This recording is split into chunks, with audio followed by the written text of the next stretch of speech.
Kinoo Town, about 15 kilometers west of Kenya's capital city Nairobi, is a popularly trading center along the Nairobi-Nakuru highway. The residents of Kinoo say that their town never sleeps. It remains a beehive of activities 24 hours a day, 7 days a week.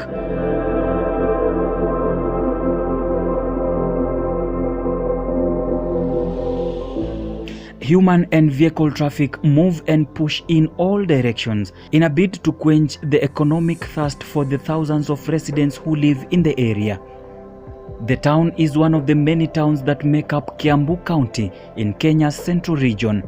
Kinoo lies in Kikuyu constituency, which is rated as one of the most developed and economically endowed constituencies in Kenya.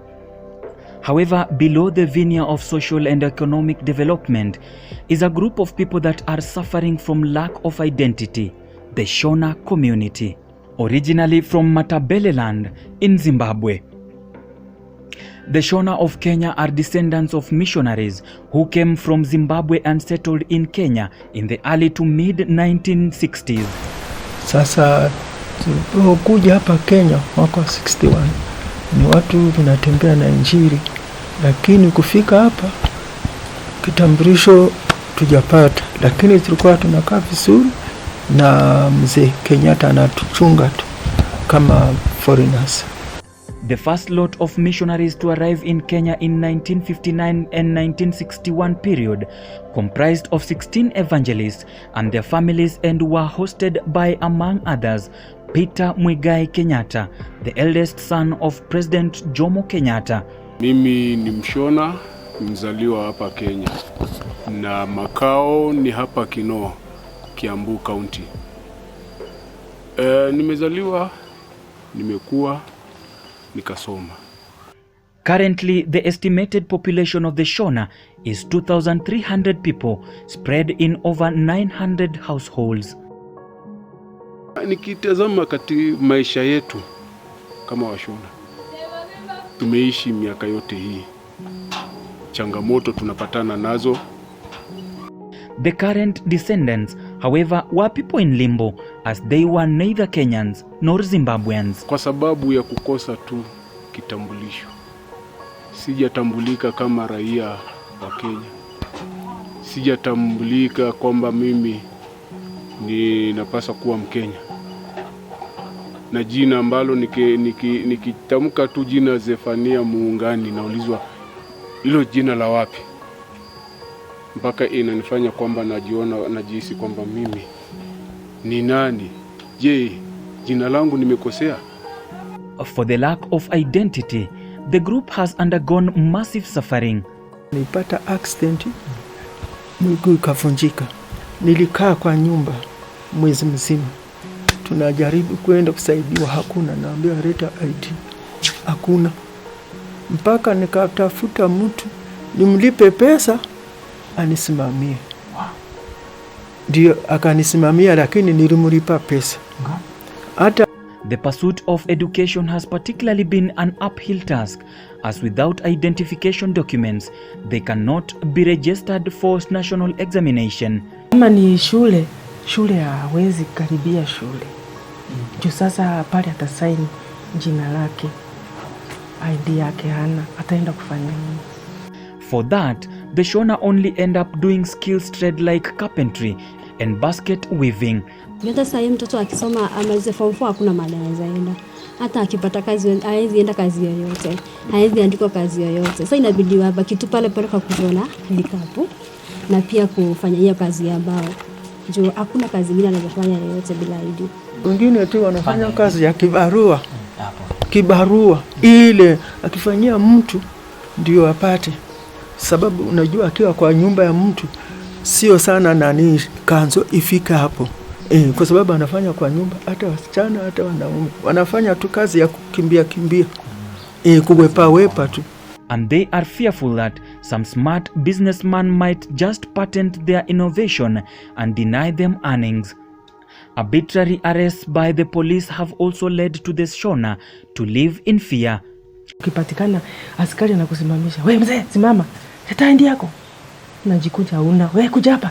Ingia kwa hiyo gari ya polisi, unakuta mzee ameenda. Unaona, sasa kisa ingine ilileta shinda sana. Sasa unaona sasa vile haina ID is an alien. Without documents, they are targets of the police, and in a country where corruption among police officers is a norm, they have ensured that they are home before dark. Nilifungwa siku moja, wakasema au shosho mnampeleka wapi? Mwingine akawa na huruma, asema mnampeleka wapi? Ni mama shosho, mtamenda kumweka wapi? Alali kwa seli. Nikateremshwa.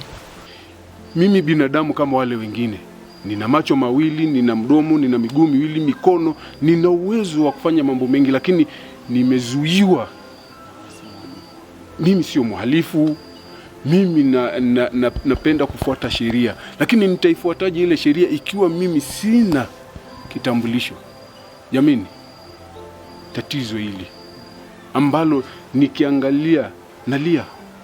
Jaribu sana kwa migration, at least apate inaitwa si passport wao nini inaitwa residence whatever hizo. Ikazindikana. Residence permit ikakataa. Mimi mwenyewe tukaenda na yeye Nyayo House, tukaambiwa haiwezekani. Do you know what happened? Yeye aliambiwa mzee, your days are over here in Kenya, pack and go. Na karibu anyang'anywe passport yake. So ilibidi within 3 months awe amepaki na ameenda. Mimi nikawacha na watoto wadogo sana for a long time hivyo. Sasa hiyo ndio kisa ile mbaya, just because of 90. Perhaps the most suffering is among women and children, as access to health services is almost a pipe dream. Utakuta idadi kubwa ya Washona ni wale wamezaliwa nyumbani. Kwa hiyo idadi hawawezi kupata cheti cha kuzaliwa. Pregnant women are particularly at risk as they cannot access health services at government hospitals. Alright, inini ndakabatsirika mumba. Nilizalia nyumbani watoto wangu. Wana wangu wose wari vairi. Watoto wote wakiwa wawili. Kasi pano wane kunetsa zvishoma. Lakini hapo kunakuwa na tatizo kidogo. Nekuti kuzoshikira zviti ndibatsirike mumba. Kwa maana kufikia niweze kuzalia nyumbani, ndakashaya munhu anondimirira. Nilikosa mtu wa kunisimamia. Nekuti pakugara kwatinenge takaita, kwa maana vile tunavyoishi Kenya medu munomu nchini, unogona kuti pamwagara nemunhu asiri kukuda. Unaweza kuishi na mtu ambaye hakupendi, hakufurahii. So ndo chinhu chinotinetsa ichocho. Sasa hapo ndio kunakuwa na shida. Dakara munhu obatsirikira munhu. Inafikia kiwango ya kwamba mtu unakuja kusaidika ukiwa nyumbani. Na madhara ya kuzalia nyumbani ni kama gani? Kwa sababu kwa wewe mtu ambaye ni stateless. Alright, kubatsirikira mumba uko. Ngoja kwanza. So, explain to your tafsiri. Kubatsirikira mumba isusu kwatinoita kunotunzira problem kana pakuzoendesa mwana clinic. Chechipiri pakuzoti uwane birth certificate yemwana iyeyo panoita basa, panonetsa. Nekuti mutemo iwo we Mkenya muno unoti batsirikira mupi kuchipatara. Kuzalia nyumbani kuna matatizo yake, kwa maana jambo la kwanza ili umpeleke yule mtoto kliniki inakuwa ni shida. Analeta tatizo hapo kwamba imekuwaje akazaliwa nyumbani. Haya, pili, kupata cheti cha kuzaliwa, birth certificate, tena inakuwa ni shida, kwa maana katika sheria za Kenya inasema lazima unaenda kuzalia hospitali. Wale nyanya zetu, wamama wazee, imebidi wakajifunza kuwa wakunga. Ujue kwamba ile kazi inapasa uendee shule, inapasa ukaisomee, lakini kwa sababu ya kukosa kitambulisho ataenda kusomea wapi? Inabidi wanajifunza pale wasaidie wake zetu. A majority of Shona children have been born at home with the aid of traditional birth attendants. At times, the attendants are not so lucky and the pregnant women may lose their children before they get to the hospital. kwenyu na mtoto akafariki Yes. sababu ya ID. Yaya zvinoitika nekuti ezvinezvi tichitotaura ezvinezvi muning'ina wangu inini pakaita basa kuti akasike aendeswa kuya nekuti tanga tisina chinyi chitupa. Inakuwa pale kuna tatizo, kwa maana hivi nikiongea, kuna dadangu mdogo ambaye tulitaabika sana wakati alikuwa amefikia wakati wake wa kuzaa. Alipelekwa hospitali lakini ilikuwa ni matatizo. So kuchipatara chaakaendeswa chiya tenzi ndo pakangoti nzwiro tsitsi akatonyoreswa nayo madokta iwawo wakamutakura pasara just 2 hours kuti adzime ndo wakamhanya nayo wakamtosa ambulance wakamusvitsa Kenyatta. Ilibidi madaktari walichukua hatua ya kwamba wakamkimbiza hospitali kukiwa kumebakia kama masaa machache ili akionekana sasa mahali amefika anaweza kufa. Kwa sababu ya ID. Ndiyo. Iwawo ndo akatobatsira asi anamzo wake kuzobata mwana wake akanetera mzira. Sasa madaktari walisaidia, lakini kwa bahati mbaya yule dadangu hakufaulu kumshika yule mtoto wake, kwa maana yule mtoto wakati wa kuzaliwa alizaliwa akiwa tayari amekufa. The lack of recognition and identity is not only inhibiting but also frustrating to the Shona, who probably, because of the marginalization, has stuck to their language and tradition. Ninaitwa babu. Nimekuwa babu hivi sasa. Ninao watoto ambao wameoa, wameolewa na wamezaa watoto. Kwa hiyo nina wajukuu. Mimi babu sina kitambulisho. Mtoto wangu hana kitambulisho. Na yule mjukuu wangu pia ataingia pale. Ndio najiuliza, jameni, ni vipi? At the time I was compiling this story, Shona had only one appeal to the government. Kilio changu kwa rais wetu mpendwa, Rais Uhuru Muigai Kenyatta. Ninalia kilio hiki. Kama ulivyowafikiria, ulivyowakumbuka wa Makonde, ukasikia kilio chao, ukakipokea, ukawahurumia na ukawapa nafasi, ukawakubali kwamba waweze kutambulika kama raia wa Kenya. Na mimi pia kama Mshona nikilia kwa niaba ya Washona na kuomba na kusihi rais wetu mpendwa, tunaomba kwamba na sisi pia utupe hiyo nafasi, utukumbuke, utuangalie na uweze kutukubali kwamba tusajiliwe kama raia wa Kenya. The cry and search for recognition for a group which is just but Kenyan, save for their language, has reverberated beyond the hustle and bustle of Kiambu and reached listening ear of Uhuru Kenyatta. The President of the Republic of Kenya.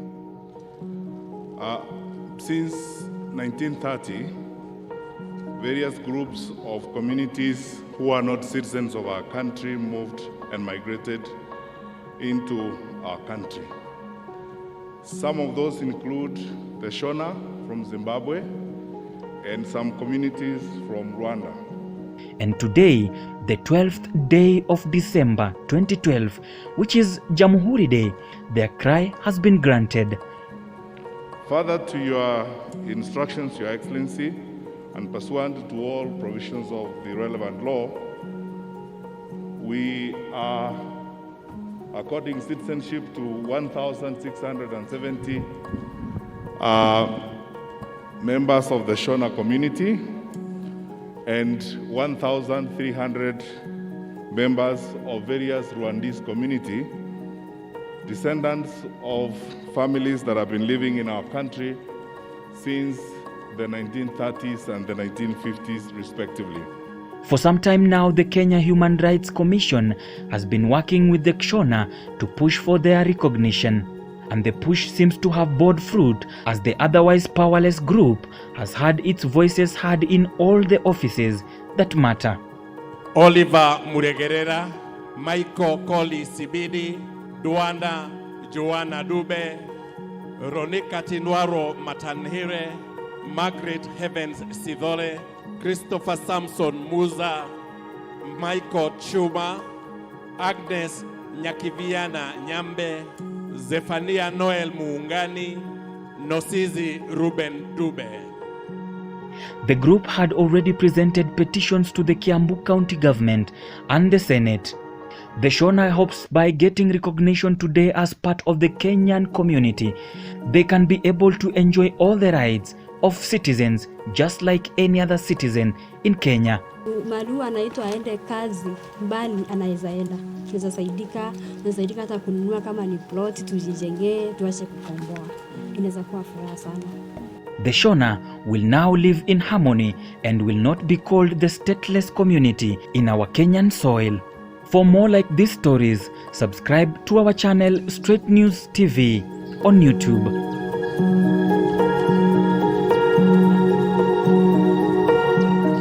Reporting for Straight News, I'm Ode Francis.